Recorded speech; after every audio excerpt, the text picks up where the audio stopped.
Зовут меня Амар, живу я в Бельгии, брат. Уже 20 лет как живем в Бельгии. Привезли первый раз сына своего.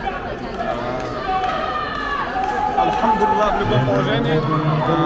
По происхождению чеченцы. Да, по происхождению сами мы чеченцы, да. Проиграли мы, к сожалению.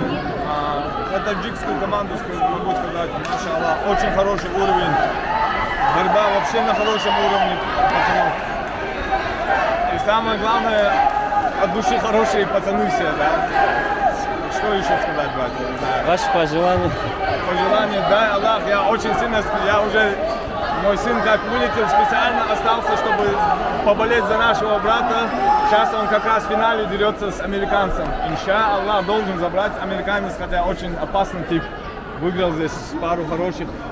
И сейчас, инша Аллах, будем надеяться, что наш брат выиграет. Да? Спасибо. Дай Аллах, удачи, продолжайте, пацаны. Приезжайте в Душанбе, Таджикистан. Инша Аллах, намереваемся, мы здесь познакомились с братьями. Инша Аллах, номера тоже друг другу поставляем и намереваемся приехать вам тоже на сборы, инша Аллах. Спасибо. Удачи, пацаны, тренируйтесь, занимайтесь спортом. Салам алейкум. Спасибо от души.